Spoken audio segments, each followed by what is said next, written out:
Ghosty fam, Amy here.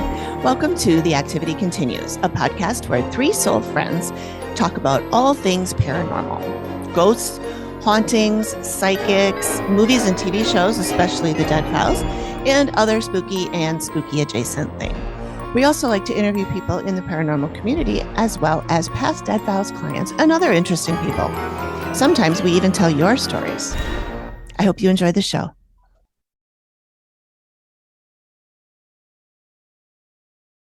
Hello.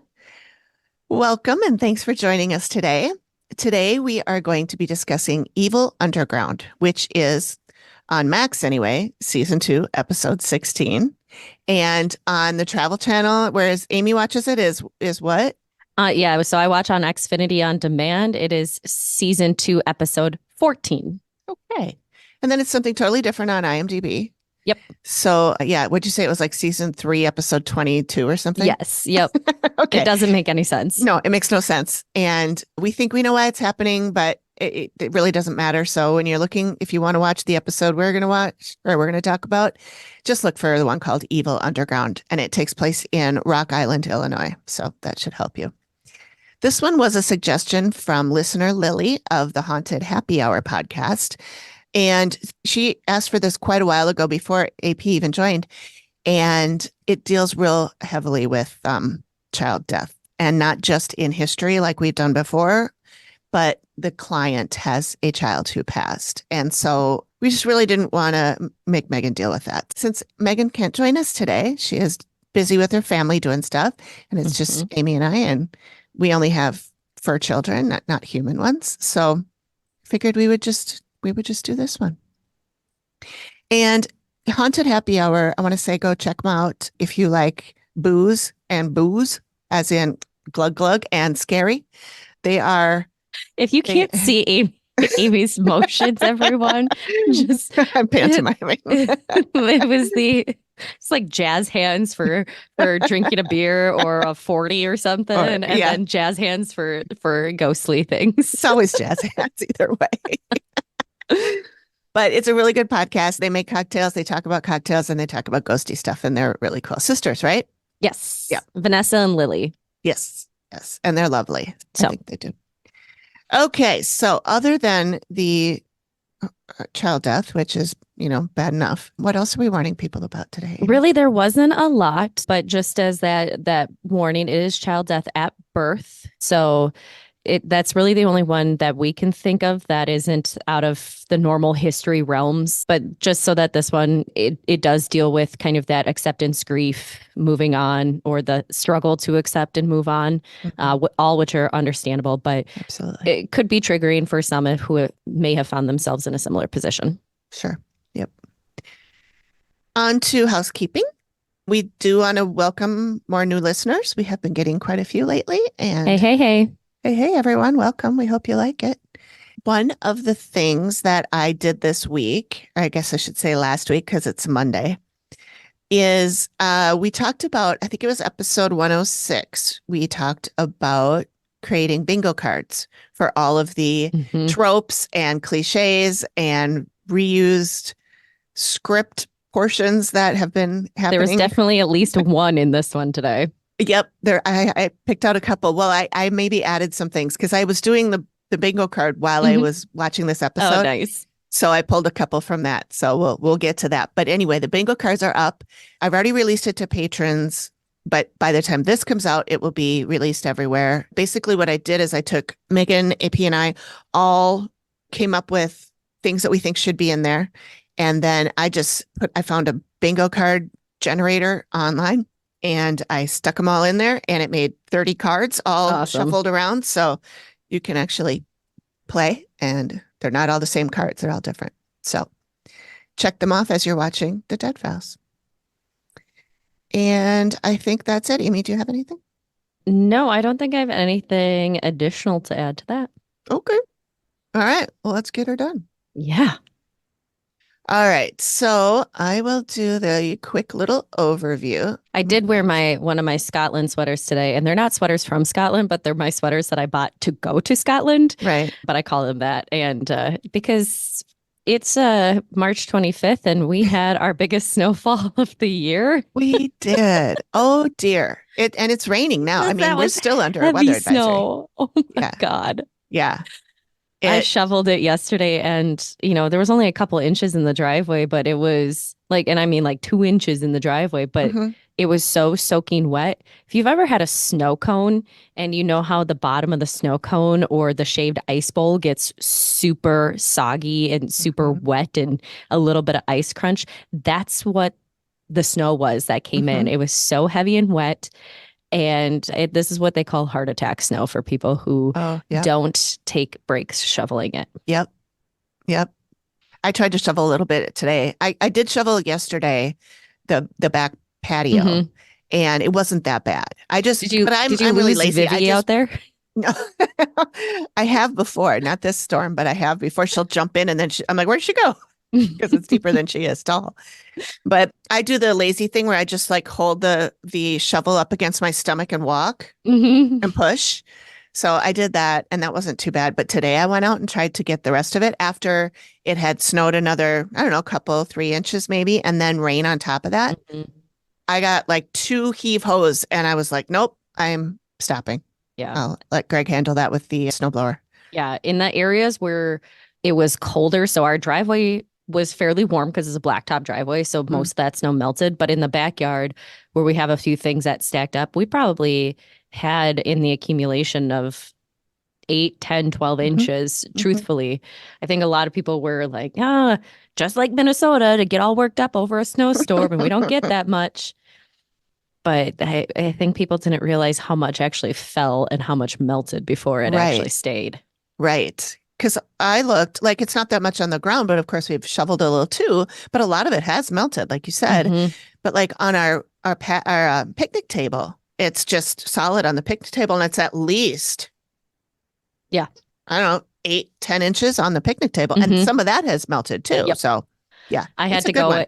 I had to go, and so in at least around here, if you have a drain in front of your house, Mm, you are supposed to keep that yep, clear. Well, yep. our neighbors down the street who do have the drain, never keep it clear. And Mm, so I had to go down there and like shovel all of the debris off that into mm, the little bit of the boulevard so that the water could flow because otherwise it backs up and we get yeah, like a lake in front of our yeah, driveway because we're just at a little bit of a slope, but if it backs up it'll back up between our house and across the street. yeah, yeah. And that's bad also for the pipes if it gets the sewer, if it gets backed Hmm. up in there, that can end up backing up into your homes and stuff. So Hmm. yeah, people got to keep that stuff clean. I know. That Okay, was nice of sorry. you to do that. Got us derailed slightly. You know what? It wouldn't be the first time. Okay, so the synopsis on the Travel Channel is as Steve uncovers past secrets of a mobster that killed and buried his victims on the client's Illinois property, Amy encounters a powerful cluster of vicious entities with a murderous leader. I don't know. I don't think that's correct.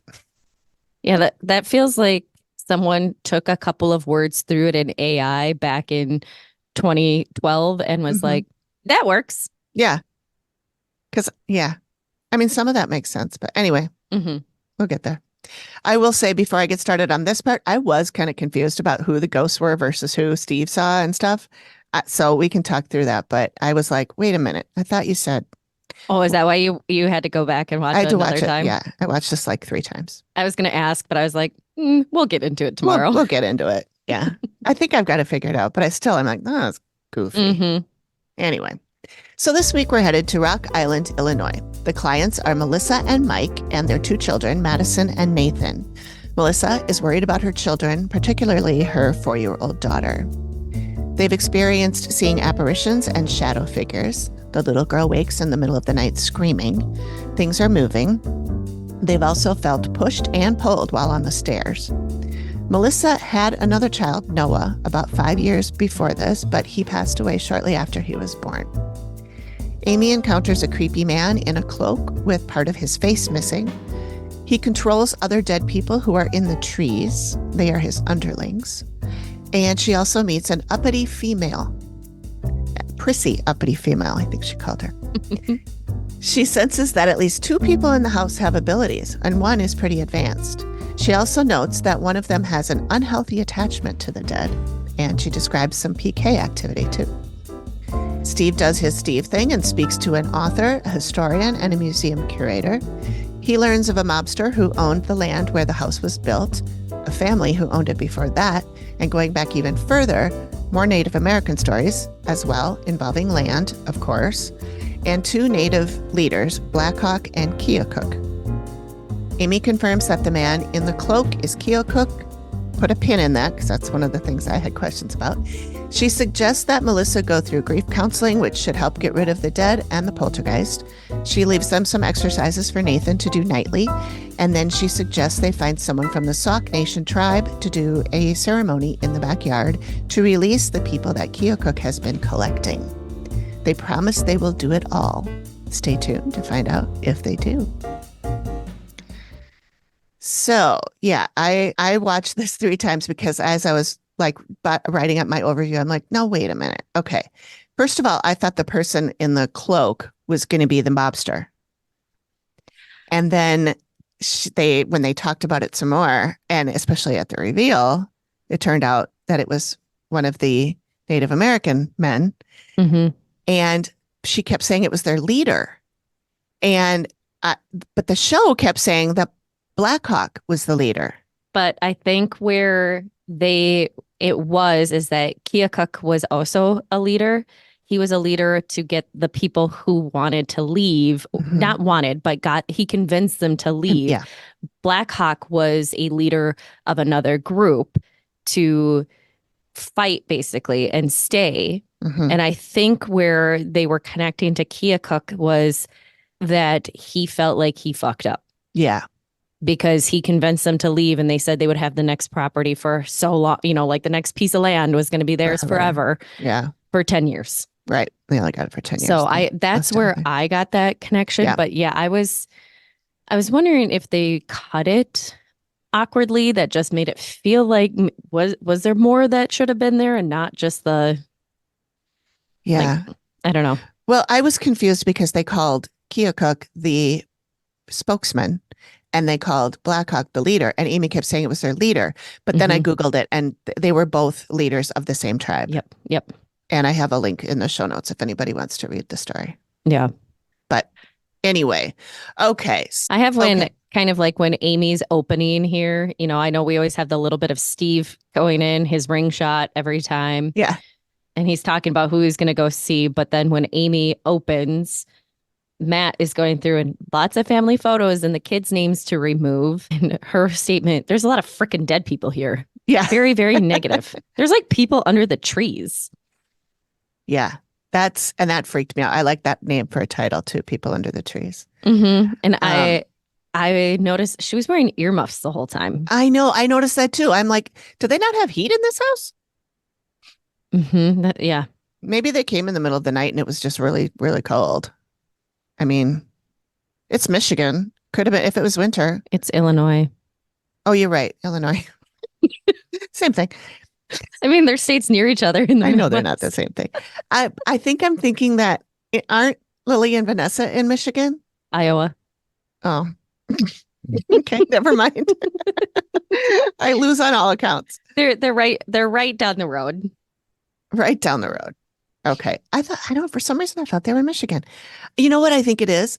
When I started watching this episode, I was actually watching the wrong episode because you pulled a me. Yeah.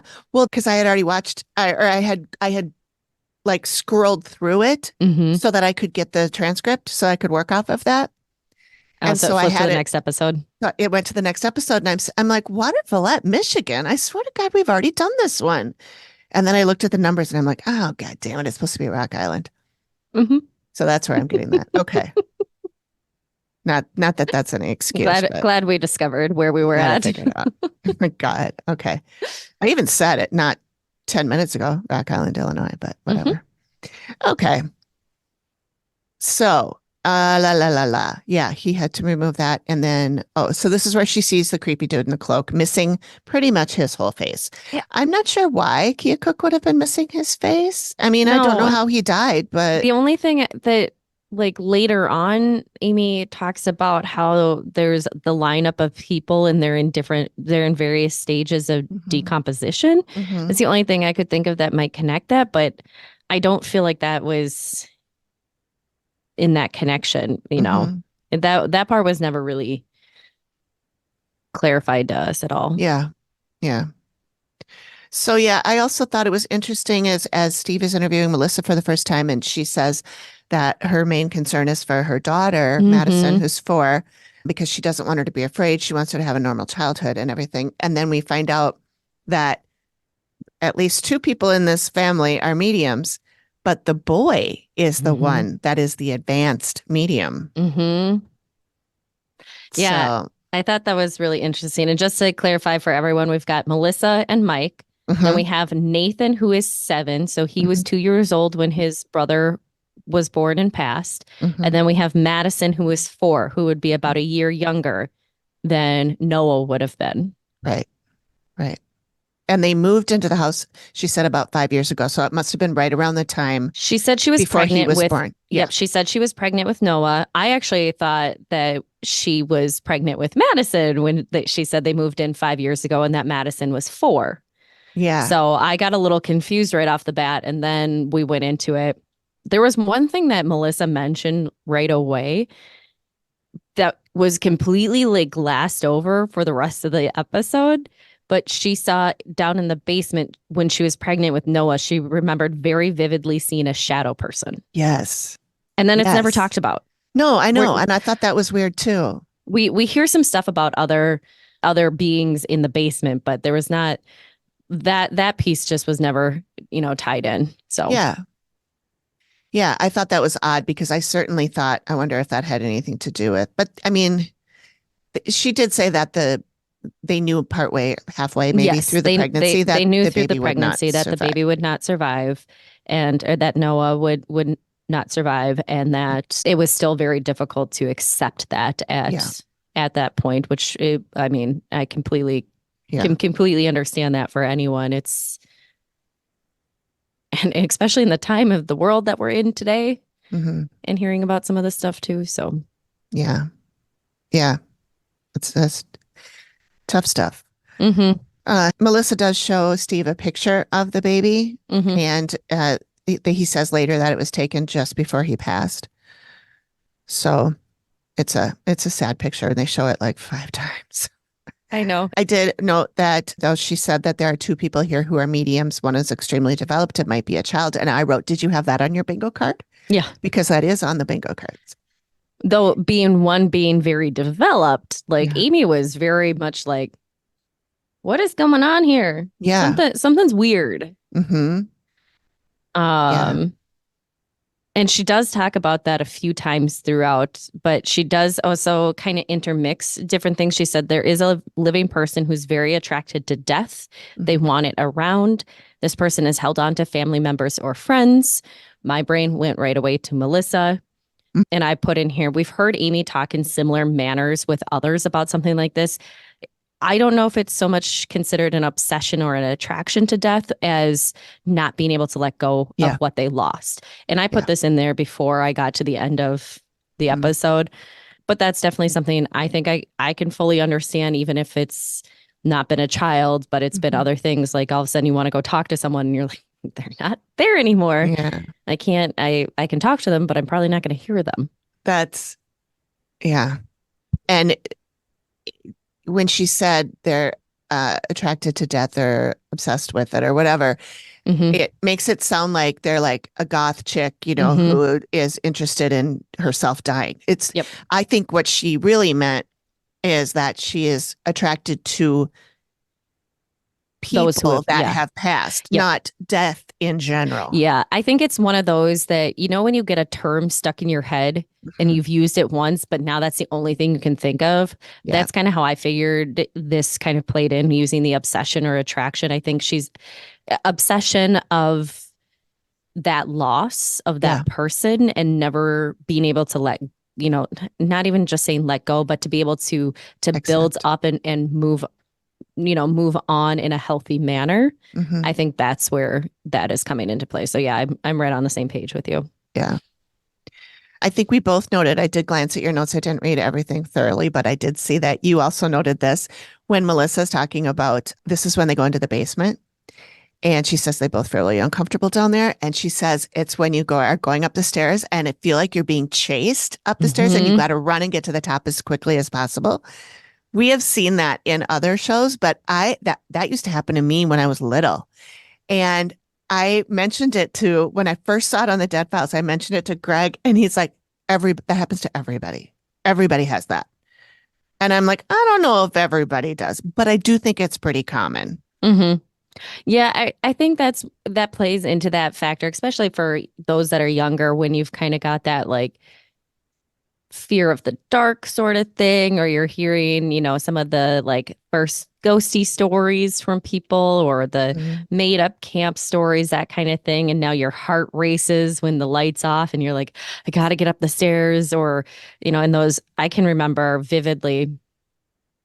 It was my great grandparents' house and it smelled like smoke because he was, like the yellow finger nicotine in Mhm. between kind of. And, these were just some of my first memories because we were only there a few times and it was around the holidays, but we would go downstairs and play in the basement area. But in the Midwest, we have a lot of finished basements. And this was a partially finished basement, but it was, well lit and stuff. But if you were the last one down there, you're like, shit, shit, shit, shit, shit, shit, Yeah. shit. Like, Yeah. and then I can't remember what the stairs look like, but I'm sure it wasn't this, but I always picture the stairs that have the slats removed in the back or don't have the Oh, slats there in the back. yeah. Those fucking So creep me like, out the most. so like a little hand could come right out there in Yes. between. Yeah. Yeah, like the Instagram reel I shared with you guys yesterday that Yes. scared. I'll post that in the show notes, a link to that. I thought it was funny because I'm like, what's he doing in there? I know. Well, because she was It so wasn't calm about everything. it wasn't really a jump scare to me, but I was like, what the? Yeah. Hmm. Anyway, I won't give away any more than that. Yeah, I just had in that basement that yeah, Melissa and Nathan both feel uncomfortable down there. That's where it sounds like the laundry is. Yeah. And that, Melissa also shared, hey, we've had friends over and they hear footsteps around here too. Yeah. And then we moved to to Amy being in the basement and just kind of saying, people from the trees do have to fuck with people because they have to follow orders. Hmm. Like, just so matter of fact. And that the cloaked man sends them in to torment the living because he wants the house destroyed. Yeah. And that's where she saw somebody having their leg pulled. Mm-hmm. And she talks more about that later, and we'll see that in the sketch. But Yep. Yeah. And she says some don't have legs. And she Mhm. sees them pulling on legs. The living are scared and they should be. These things are not good. And I Yeah. said, gotta love when she says, oh, these things are not good. And she's Yeah. very exasperated when she says it. Yeah. Yeah. You can always tell when Amy's a little like freaked out. Mm-hmm. And she'll like look at Matt and be like, I don't like this. Yeah. Or something like that, you know? Mm-hmm. She usually like pulls into herself a little bit. Yeah. Yep. Yep. Yep. And then next we're in Madison's room, and now we're hearing about this. She wakes up every night between 3 and 3:30. Is she waking around the same time as you? I mean, That's right. I'm always awake. You know what? Yeah. I did actually sleep until 5 today. I couldn't believe it. nice. Because Fozzie woke me up at 2 to go potty, so he didn't Yeah. have to wake me up again later. So she sees, though, I just have to take dogs out at 3 o'clock in the morning. She sees a little girl under her bed, or a little girl in her bed. Yeah, wanting to play in with her her. bed. Yeah. Yikes. And she Which- says, I don't want to play with her, Mom. Yeah. And do we ever find out who this little girl is? No. No. And then she says that there are guys in her ears. Yeah, Which- but she hears a whoosh, whoosh, Yeah. whoosh, Whoosh, sound. whoosh. Yeah. I wonder if her ears are ringing. And she just doesn't know it, but it seems awfully young for your ears to be going goofy.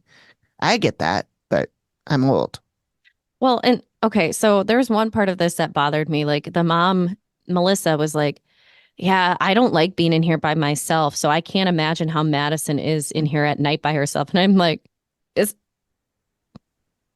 is there not another option? Is there nowhere else that she can sleep if she's this distraught Right. every night? Well, she did talk about how Madison sleeps with her sometimes. So or she mentioned a time when Madison was time, sleeping yep. with her. So I mean, I suppose that's maybe an option, or maybe she doesn't sleep in there much. I don't know, but Yeah, I know and maybe this is one of those things that we've learned kind of going through because we've heard, like when we had Kaylee on, that, her daughter was not sleeping in that room. yeah, So, right, right. They were both sleeping on that tiny little mattress. I liked how Amy is talking about the dead people, and she says they are solid ass dead yeah. people, Well, and she they first present goes, themselves. she goes, no, no, no, no, no, no. And Yeah, she's shaking her head and yeah. she's like, they are solid ass dead people. They present themselves. It's a thing they do to mediums. Hmm. So then And that puts your brain right into, oh, she said two mediums and one is very developed. yeah, So, okay, it's Melissa and Madison is what you're thinking. yeah. That's what I was thinking for sure. Because Hmm. she does say the kid is, if they're doing that, the kid is advanced. Yep. And I said, Amy looks both concerned and confused by this Yeah, revelation. Like, she's just very like, how how is this person so advanced for this young age? yeah, yeah. Which we never really find out. Amy starts asking about it in the reveal, but it kind of gets cut. So, yeah. So Madison sees someone under the bed, and mom has fallen In the master in the bedroom. master bedroom. Sorry. Yeah. We are now in the master bedroom. Madison saw someone under the bed. Mom has felt someone sitting on the bed. Madison was in there sleeping with her one night, and she said that she was talking about a man under the bed.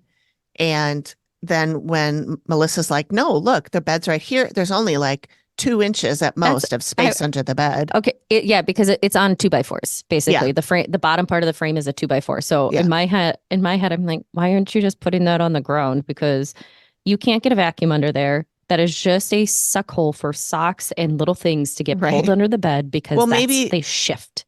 the carpet is wonky or something, and then she's using that to flatten everything out. Could Who be. knows? I don't know.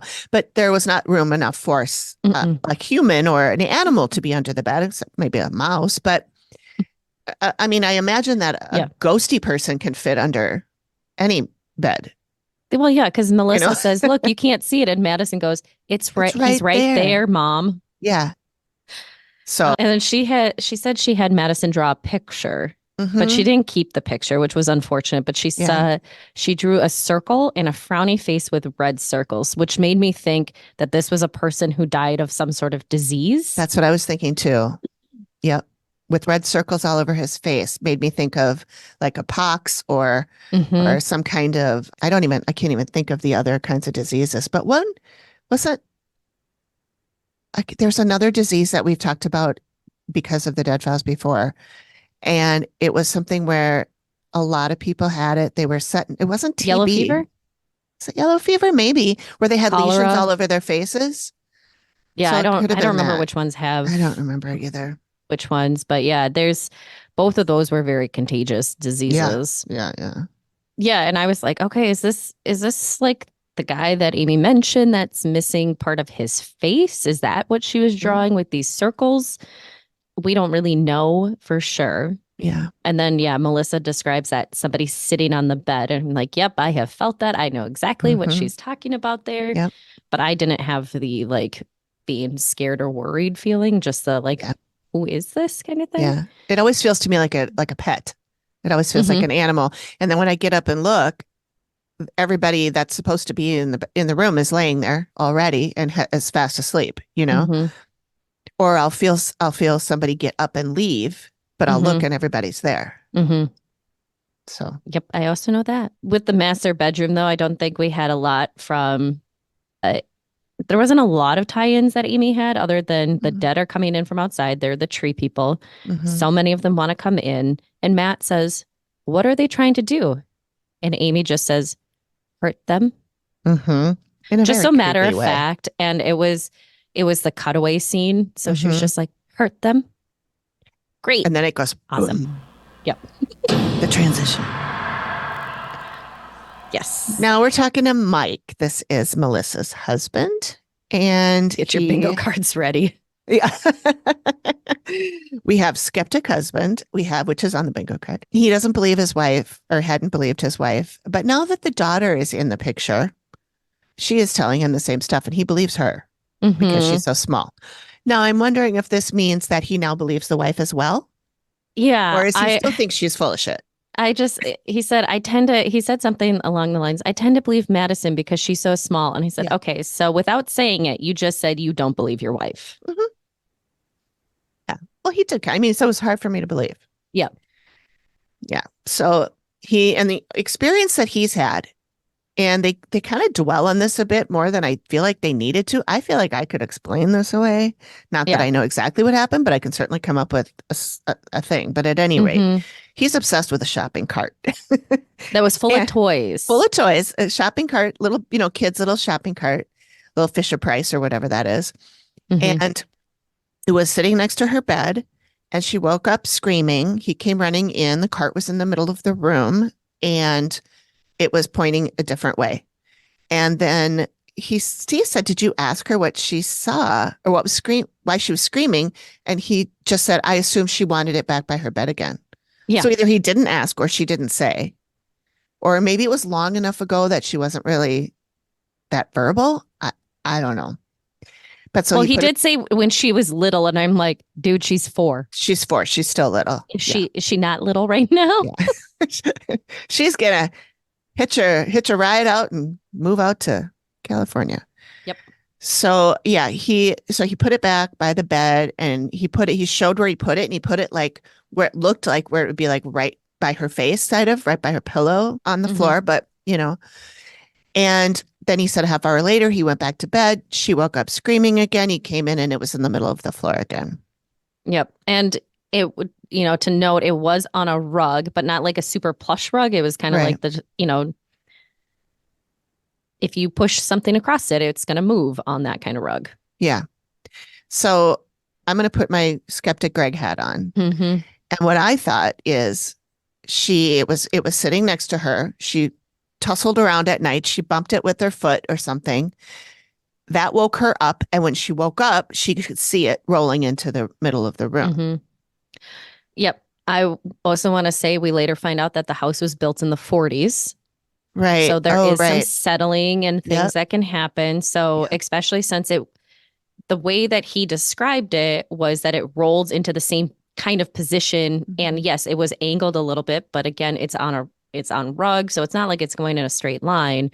So is it potential that it just had just enough, or maybe there was something underneath the rug? So, it didn't take long for it. I mean, there's so many things. I Yeah. mean, I go to my sister's house and it's a great house, but when the cabinets were put in, there's a part where it's not level. If you put something on there that's round, it's going to roll towards you, and Yeah. a house built in the 1940s has some wear, has some tear, has some shifting. Yeah. My house That, was built in the 40s. And if you put something down in the kitchen, it'll go somewhere because yeah. it's real wobbly under there because the So, floor is bad. yeah, that one to me is one that's like, okay, that's weird, but I could probably figure out what's going Hmm. on. And yeah, if he put it right next to her, she may have turned over and bumped it, And woke bumped it herself accidentally. off, Exactly. and it was That's what I just thought. enough to move it, and it Because the way pivoted he, on one of the wheels. That's the yes. way that he described that it turned. I was Yeah. like, well, it just pivoted on one of the wheels. Like we all Yeah. grabbed that shopping cart at the store before. We're like, what the fuck? Why isn't this thing moving? Exactly. Yeah. Now I was thinking that exact thing, but now that I'm thinking about it again, I'm picturing that shopping cart. I don't know if the wheels move on a sideways base. They might just be stuck forward. Hmm. They might not Yep. turn. But I mean, if the cart's going But to turn still, where the kid is pushing it, you'd think it would have that yeah. kind of But a even still, gimbal on it. I used to play with Hot Wheels all the time. They never Mhm. rode straight. Yeah, Because that's true. one I did too. one area will go a little bit faster inevitably, or it just hits a little bit of thing and it catches a lip and it just turns it. So Yeah. Yeah. Either that's way, it could yeah, happen. It could be ghosty. Absolutely. We do exactly. find out that there is poltergeist activity. It could be ghosty, but I feel like they're throwing all of their eggs in one basket, so to speak, on that One one shopping in cart. one shopping cart. Yeah, I feel So, like we spent a lot of time with Mike and didn't get a lot of information. right, right. But that did turn him around, Yes. the little Yep. shopping That cart that incident. was that was one of what did he say? It opened my eyes is what it did. Hmm. And then we do get some more information from him as we move away from the shopping cart and we go, Oh, well, yeah. Melissa is also really uncomfortable in the attic. And Steve's like, Yeah. you have an attic? She didn't Well, say anything about she the didn't say attic. anything about it. But yeah, it's a typical, that drop down from the ceiling in the Yeah. hallway. And those always give you kind of a Yeah. creepy vibe because you're expecting to see some doll sitting in the corner. Yeah. Or like And I used to have one of those in my old house, yeah. what house I grew up in. And when you pulled it down, then the stairs come down too. And I and this is partly my dad's fault. Hi, Dad. Because Hey, Alan. he used to make haunted houses for me up in the attic. Hmm. And so when I would pull the thing down, like a skeleton would come down and swing in the doorway. So yeah. So that Yep. freaked me out too. Those That'll still get you. freak me out. Yep. And what he talks about with anybody feeling uncomfortable, yeah, it's dark and creepy. It's not well lit. There's spider webs, there's cobwebs, I mean, there's Steve was probably uncomfortable. It doesn't mean that there's yeah. anything haunted up there. But then we this is where we find out that the house was built in the 40s, Mhm. and prior to that, the land was owned by a local gangster in the 20s and 40s through the Mhm. 40s named John Looney, Mhm. which I had like, and because you know that I don't watch with subtitles on, but I had to hear him say it a couple times, and it wasn't until somebody else said it because I couldn't like from Mike, I thought he kept saying like something like Louis or Oh, William. I heard it a couple different times. And I was like, okay. And then Steve does the classic. So if Amy told you you had to leave, yeah. well, I said, Mike gave a classic, like non answer. Well, we're hoping you guys would give us some answers. Yeah. We're hoping you guys would fix it for us. Yeah. There wasn't a dream home, but No, I mean, just like anybody. you don't want to pick up everything and move, especially with kids and all their shit. I Yeah. mean, kids have a lot of toys and a lot of clothes and shit like that. You don't want to pack all that up. Yep. Amy is in the attic. Oh, one thing about the attic I wanted to mention when Mike is telling Steve that Melissa doesn't like it up there, he's like, I don't even think she's been up here once. I'm like, well, then how would she know she's afraid of it? Yeah, I couldn't. Yeah, I thought he said maybe she'd been up there once a while ago. But yeah, no, I think that's right. Um, yeah. But so when Amy's up there, she does say that there are, oh, do we have something before that? Oh, it was just that the poltergeist. Amy was in the Yeah. little girl's room again and said she's hearing things like a little bit of a poltergeist. There's poltergeist shit in here. Yeah. There's And stuff. then She sees like chairs moving or something. yep. And then she says poltergeists are created unintentionally when someone with abilities suppresses intense negative emotions. These powerful forces can interact with the physical world and in some cases harm living people. So Mhm. just that she actually gave us a definition, which we've lost those definitions in the later seasons. Yeah. Yeah. And maybe because she feels like, oh, you've already seen that me say this 10 times. But Mm-hmm. yeah, I noticed they did a lot of those, what they call confessionals Yep. in reality TV. They call it confessional when they're talking to the TV, the screen or the camera, I should say. And they did a lot of them in this one. That Steve did Mm-hmm. some too. Yep. But anyway, let's see. Back to the attic. Back to the attic with Amy. And she says a lot of the dead people like to come up there and hang out. Yep. And they They all work. work together. Yeah, and died in various ways and places. And then she says some swear word I couldn't make out that went beep. And then she goes, this is Oh, not that good. one. She probably went, Yeah, she probably fuck. did. It was either that or shit. Yep. Usually I Oh. can tell what she's saying, but they covered her mouth, so I couldn't tell. Mm-hmm. So next we talked to little cutie patootie Nathan, Mm-hmm. 7 years old. And he tells Steve about there was something that was in he was in his bed and looking at the closet and he saw a gray shadow running across it.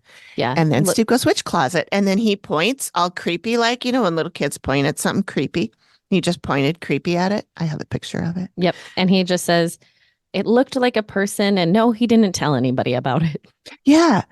Steve asked him what it looked like. And he goes, it was kind of a person shadow. Mm-hmm. And then he says, did you tell anybody? And he said, no, I haven't yet. And he said he just tried to not think of it and not have a nightmare. Mm-hmm. And then he said he talks about when he felt something pulling him down the stairs into the basement. It grabbed onto his shirt. Mm-hmm. And then Steve says, are you scared to be at home? And quiet little goes, yes. But and then it was kind of one of those like when we learn some of the stuff in the reveal, it's like, okay, now that makes sense when you hear Nathan, who's a 7-year-old who feels like he's taking up the presence of an older person, old Mhm. soul kind of feel. Yeah, But one problem I had with this section, and it was with Steve. Big surprise. of course. In that one of those confessionals, he does the I've been lied to by seasoned Yes. sociopaths, and I can always see through their lies. So when I'm talking to a kid, I know when they're telling the truth. And this one is. I'm like, is that really the only comparison we can make about a child telling the truth is that we're talking to sociopaths? Yeah. Like, That did strike me as odd too. Oh, Steve. I'm like, I get that you're trying to get a point across, but Yeah. seasoned sociopaths, like, Someone probably wrote that for him. He probably didn't come up with yep. that on his own. Now all I'm thinking about is somebody being doused in seasoned salt. He was very well seasoned, unlike some of those dishes on the new Top Chef. Have you started watching that yet? Did you watch it last week? I was going to ask. Yeah, I did. Mm-hmm. I did. Did you? Mm-hmm. Yeah. Okay. I think the right person went home. Yes. Oh, I don't think I could have managed a season with that person. Did not. He doesn't like pasta. Come on. Who doesn't like pasta? I didn't trust him from the beginning. Not that Californians dislike pasta, but he was annoying. Mm-hmm. Anyway, back to the task at hand. Okay, yes. So now we're with Amy, and let's see, where is she? She's I have stuff that's kind of related to Nathan at this point. Yeah. Because she sees the ones that are coming in, they look more like shadows against the walls. She says there's 2 types of dead here. Mm-hmm. The ones presenting themselves to the mediums. So basically it feels like she kind of says they like line up. Like she walked in and they're all like, hey, how's it going? You know, yo, can you help me? Yeah. They're waiting to be helped. And she said there's the ones who are wanting the help or presenting themselves. And then there's the ones that are crawling across the floors of the bedroom in the basement, which still sounded like some of the stuff that she said is that the ones that were crawling still wanted help, but they didn't have legs necessarily. Right. And those are the ones that were all in decomp, different stages. And they were the ones coming from the trees. Right. Yep. So do you think those are all Native American then? Or do you think, because I think she does say that he's been collecting them for some time. But I don't know that he would have been collecting Native American souls. I feel like he would have been collecting others. Okay. Yeah. And, because he screwed up with the land. But then on the other side, I could see where he was collecting them to be like, I'm getting our land back. We can live here, but he's commanding them. So I don't know, my thought was more that he was pissed off and just taking, but Amy did say that both sets of these have bad intentions at times. And Matt says, what will these things eventually do? Well, they can kill. Great. She had a lot of good, like, one-liners. Going to break. Yep. Yeah. One-liners. Yeah. So, okay. So now Steve is going into town and trying to find more about John Looney, who used to run a bloody empire right off the property. Yep. So he talks to Roger Ruthart, who is a local author, and he wrote a book about Looney. And he says that he owned the property at one point. We have some pictures of him. He came to Rock Island in the late 1800s. He got married. They had 2 daughters and a son. At about 1903, his wife dies. After she left, he said, I'm like, left? I know that phrasing felt really weird. I thought so too. So that made him spiral down into his life of crime, gambling, moonshine, prostitution, the whole 9. And then he controlled the town and people were afraid of him. Yes. If there was something illegal, he was involved in it. Exactly. Which sounded a lot like my old buddy, Kid Can, from my other podcast, who was involved in everything that he could get his hands in because it made him money. So then Steve says, was he a violent man? Yes, there were a lot of people on the payroll who were paid hitmen. And then Steve, out of what seems to be nowhere, says, do you know if he buried any bodies on the property? Yeah. Well, in fact, he did. Yeah, it was undeveloped land at the time. Yeah. It's like there's a big piece of land with nobody on it. The opportunity existed, the guy says. I mean, but why would you bury bodies on your own land? I know. That just sounds stupid. It does sound stupid. Maybe he wasn't so smart. Usually these mobsters, especially when they get so high up in power, they're usually hmm pretty smart. But I mean, other than we've have that people were afraid of him, so nobody's going to question. But I mean, the that's true. 1920s, that's when we start seeing, really start seeing the federal government starting to put task force type things together to try and, you know, stop Yeah. the gangsters and mobsters. Not that it worked well for quite a while. Well, no, because a lot of times the task force was full of Oh, yeah, was in on corrupt it. people who hmm were just trying to get the drugs and stuff for themselves Yeah. and sell it. Yeah. That happened here in hmm Minneapolis. So, yeah. So then let's see. Amy sees a whole family, mother, daughter, and two or three kids. And their Yep. father's kind of freaky, kind of creepy looking, Yep. and something about dirty dealings. No, she said something about dirty deeds, and then I put Oh, done did she dirt say cheap. And I said, I'm sorry, I couldn't help myself. And then Matt says, what is he doing? She said, he's like burying bodies. Yeah. And then Ruth Hart tells us a little bit more about how in 1922, the empire started to fall apart. There was a split in the organization, and one side put up a hit on Looney. His former lieutenants started Yeah. their own gang. Yeah. We went real dramatic. That's gutsy. That's gutsy. They didn't get him, but they killed his son. Yeah. And so the way that he explains it, they pulled up in front of this hotel. Looney was going in to get some papers, and these other guys pull up and they jump out and fire, and Looney runs for the hotel. He goes up to the second floor and starts firing back, but the son gets shot down on the sidewalk before he ever got to the door and eventually dies later at the hospital. hmm And then we see Amy, who has a nasty headache, and she's talking about she hears someone yelling about a gunshot, and she feels like there's a hole in her head. hmm And then she does another fuck or shit Yep. or whatever, a long beep. Yep. And what I kind of envisioned during this time with the firing on Looney and his son is a Tommy gun, because the Tommy guns were recently invented Sure. towards the end of World War One. Mhm. And so, and if anybody is picturing that, Scarface, any of the like Bonnie and Clyde type, though they usually mostly did shotgun, but those repeating, it had a big Yeah. cylinder and it had Yep. a repeating. Mhm. So that's what I envision with the son getting shot. And that may be completely wrong. Well, but I mean that was the weapon that those guys used for all of their jobs, and Yeah. so it makes sense that pistols he was for killed small by- pistols for up close work. Yeah, yeah. Yep. So after his son was murdered, things fell apart. The city leaders started shutting down things, and then his whole house of cards fell in. Yep.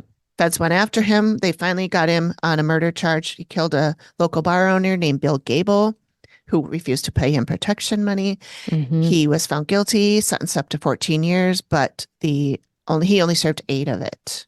Yep. And when he came out of prison, he went to live with his daughter and died of a lung condition when he was 75 in 1942. Yeah, lung condition, lung cancer.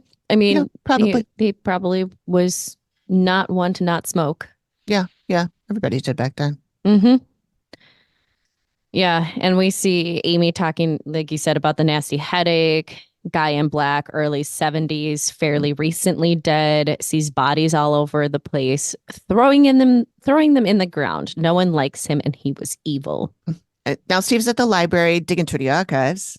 That's also on the bingo card. Digging through the archives. He learns about a man named Sam Bowles who lived on the property in the 1800s with his wife Eliza. We don't have to go through all of this because I feel like we've been at this for a while, but she claimed her husband beat her and put it in the paper. Mm-hmm. And then a month later, she died of a week stroke. later. Was it a week? A week later. Oh, I thought it was a month. Okay. Yeah, it was only a week later. And first off, Steve goes, seems like that's a taboo subject back then to talk about him. Like, just back then? Yeah.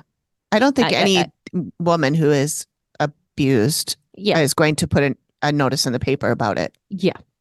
And then Steve asks, well, was she sick or something? I'm like, that's not usually how strokes or aneurysms work. Hmm.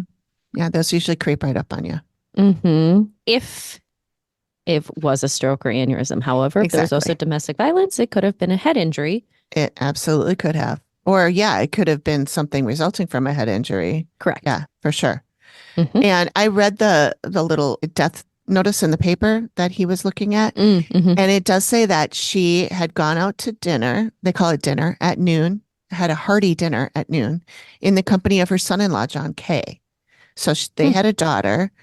Her name was Talika. Talitha, and this picture that they show is her and her husband. I Mm. think I don't remember if they said that or if I just No, assumed I that. think the picture is her and her dad. Oh, okay, He's sitting in the chair. okay.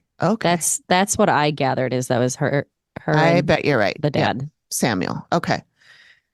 All right. So this guy was a prominent man in the community. He'd built a church in the cemetery In a school. and school. And when he died, his daughter inherited the estate and sold it off piece by piece and sold the last piece to John Looney, the mobster. Yeah.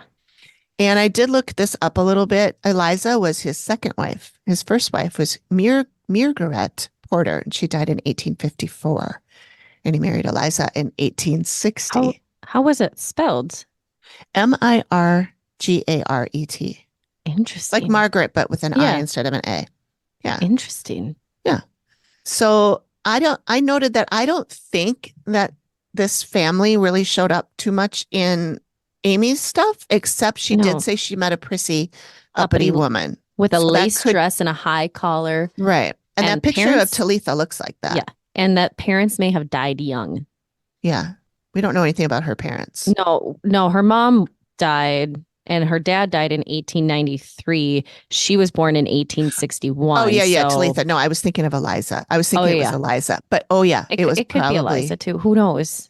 who knows? They really didn't say. But she is disgusted by the people she's surrounded by. And Amy Mhm. also said that she's advanced. Yeah, she said she's very advanced, and I thought she was talking about the living person in the Mhm. home, and I'm like, wait a minute, I thought this was the little boy. I think she was talking about because there was no other connection that Okay, came back to the child okay. at that time. It sounded because what it sounded like is she described what this woman looked like and then said she's very disgusted by the people she's surrounded with, but she's very advanced. Like she can Oh, got it. do things or go places or whatever. That's how I gathered I it. think you're right. I think you're right. For some reason, I had it in my head that she was talking about Oh, it the came across client. that way because it was the same way that she'd been talking about it. Yeah. Okay. So now we're getting into Steve discovering about the Native Americans and the fight over the land. Hmm. He speaks to Beth Carvey, who's a local curator. And let's see, these were in the last tribe of Indians to inhabit the area. He said Indians Yes. were the Sauk Nation, and they were Yeah. here for about for about. I'm reading the transcript. I don't know why it says that. They were here in about, I guess, 1735, Yes. and there was Yep. about 5,000 people. Yep. And they lost their land to the American government in 1804, but only about two-thirds of the tribe was willing to go, and about a third of the tribe that was led by the warrior Blackhawk refused to leave the land of their ancestors. Yep. He said, I'll die before I leave. And then one of their spokesmen was a man named Keokuk, Hmm. and he was friendly to the Americans, which did not work well for these people. He convinced them to leave, and they went to Iowa. And then they were told they could have this land, but it was taken away from them 10 Hmm. years. 10 years later, Which, everything was gone.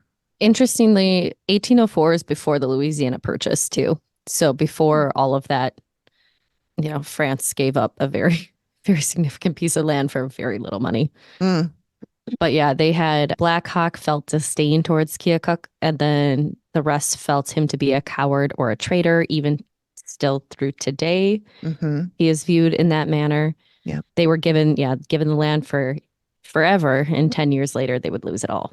Yep. It's not forever. Hmm. And this is where Amy is seeing the leader guy. She calls him the leader guy, which is why I kept saying that's not Keokuk. He was the spokesman. Hmm. But we're not worried about semantics because it I was think they called him a spokesman, but obviously, if he convinced everyone to leave, he had to have been in a leader he was high up position. there. Yeah. But the way that they chose to state it was a little unfair, It's maybe. kind of odd. Yeah. Hmm. So she says there are still territories here. He says, the spirit speaking to her, there are still territories here and we still watch over them. Hmm. But he does admit when he was alive, he screwed up. He wasn't doing his job. And he says that everyone has come since has just fucked everything up and destroyed it. Hmm. And he feels justified wreaving havoc on people. And when Matt asks, what does he do? He says, well, anything that needs to be done, but he sends his people to do it. Yes. The people in the trees. The people in the trees. Mm-hmm. And again, we have no into idea. the house. Yeah. And we have no idea who the people in the trees are, if they are of his, nation, or if they are just others who have died in the area that he's collected. Yeah. Which, I don't know. That's how I feel it might be, just because I feel weird for him to collect the souls of, especially, there's so many different ways that people think about how spirit crosses and what Right. spirit does. And yeah. Yeah. It does seem odd that a native would do that. Mm-hmm. Anyway. So now we're at the reveal. Now that Amy and I have completed our investigations. Yeah. We skipped the sketch. Oh, that's right. Like they went straight to the reveal. I was like, wait a minute, it's not in my notes, but I'm using the transcript. Okay. Yeah. Okay. They do flash back to it though. Mm-hmm. Yeah. That's how they did it. They didn't have a sketch sequence. They just flash back to it. Yep. Okay. So Steve explains what's going on. Here's these guys, blah, blah, blah. These are their names. And then Amy, the first thing that she says in a confessional before she talks to them is, I immediately get the sense that someone here is contributing to what's happening in this house, but I can also tell they're not emotionally ready to hear it yet. Yep. And I was like, Melissa. Yeah. Yeah. And then she talks about all the different entities that she saw, and she starts with the cloaked man, or no, the man all dressed in black, and that's Looney. Mm-hmm. And Steve mentions Looney. They talk about him. And is there anything we need to extra? We didn't learn anything new in the reveal. No, about I this, think right? the only thing that was is like Steve says, like, and he would bury, and Amy starts goes, oh, buried bodies on the property. Like she's like, great, got it, great. This is property perfect for burying bodies. Yep. And then she saw the people under the trees, and their leader was a man who walked up, and he was the one wearing the dark cloak. It was a very long time ago, 1700s. His job was to be in charge of the large territory, so we know this is Keokuk.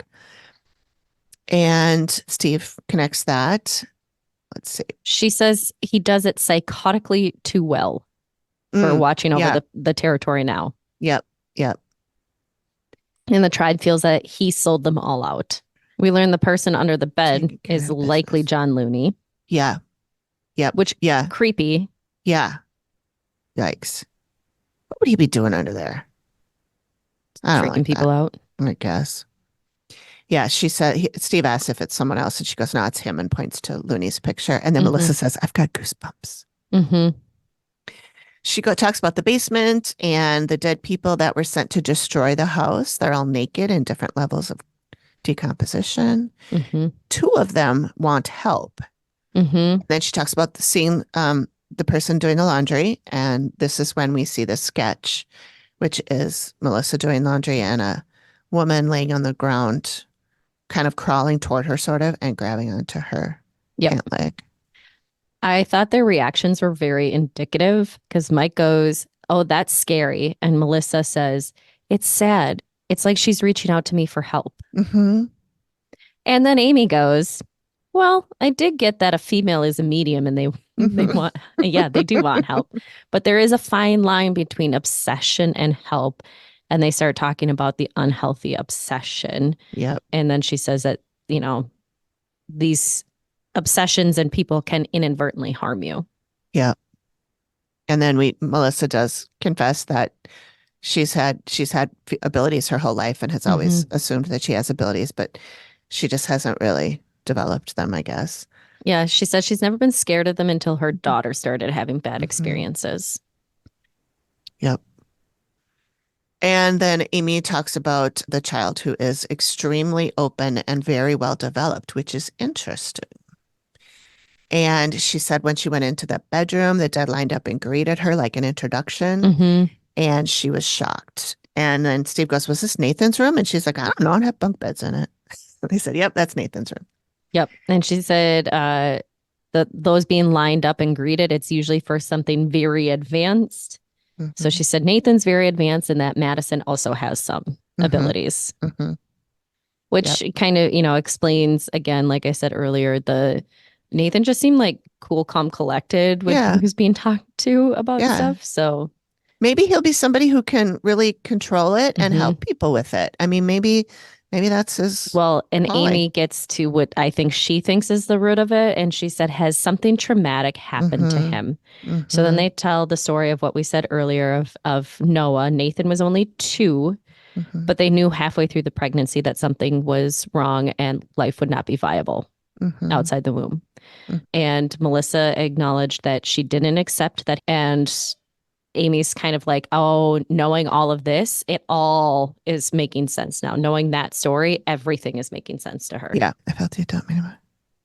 Yeah, Oh, they she says the adult medium won't let go specifically to the family and friends. And this is something that's being held inside and is coming out in this manner, the poltergeist activity. mhm. So that's Melissa Anger is too. not being properly released. Hmm.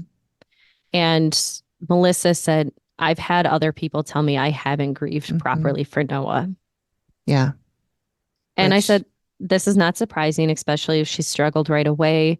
And Madison, being only a year younger, then was, potentially just getting, going into that next part. If I just compartmentalize and I just yeah. shift that away, he's never really, then I don't have to acknowledge those feelings and that Hmm. hurt, Yeah, of which a lot of people do. I'm course. sure most of us have been there in some form or fashion for something. Right. Yeah. Which is why Amy suggests grief counseling Yes. and says this will help her to let go of the dead and will help her get rid of the poltergeist. Hmm. And then she gives some exercises to Nathan that he should do every night before he goes to bed. That he states that he only wants the good dead and the negative energy is not welcome. And he wants his And guides to stand by him and guide yeah, him. Hmm. yeah. And then Steve says, "Will that get that loony guy out of here?" And she said, "Yes." And then the last thing they can do is go to the tribe that Keokuk is from and ask them to do a ceremony in the backyard to release him and the people that he has imprisoned. Yes. And they seem down. They seem like they're gonna do this. They say they're gonna definitely follow all the advice. And then the wrap up is Melissa has been attending grief counseling while Nathan speaks nightly with the dead. Hmm. Activity is subsiding as they search for a Native American who can help them. Oh, I didn't even see that part. It was the Mine second part. went right to the next episode.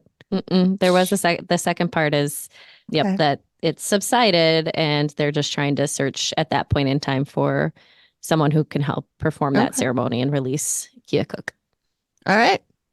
Cool. Yeah, it's a good episode. It was. Um, It was heavy. Thank you, Lily, for Yes, suggesting thank it. you.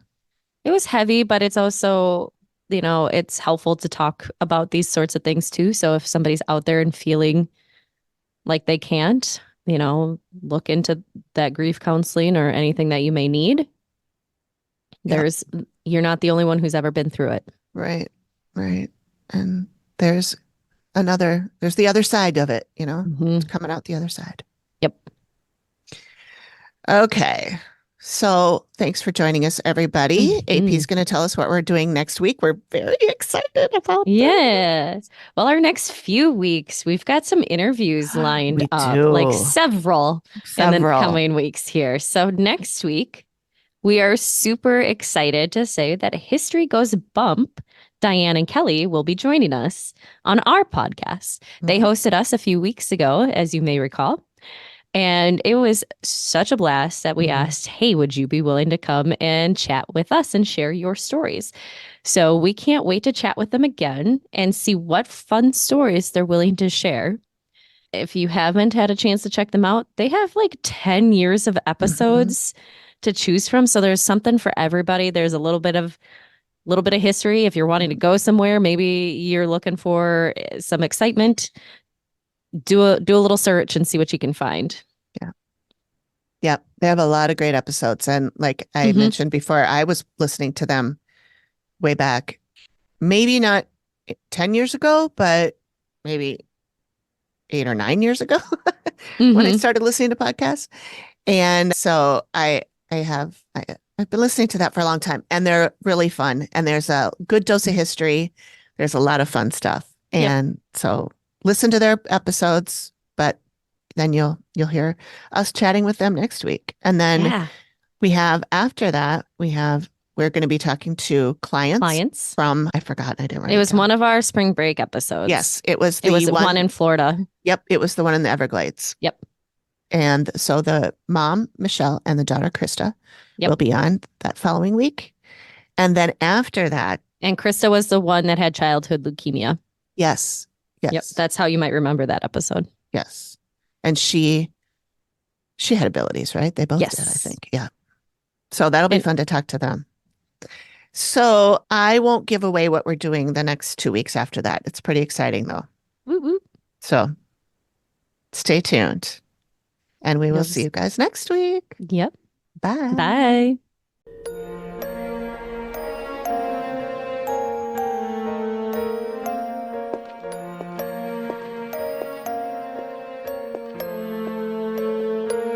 Thank you for listening to the Activity Continues podcast.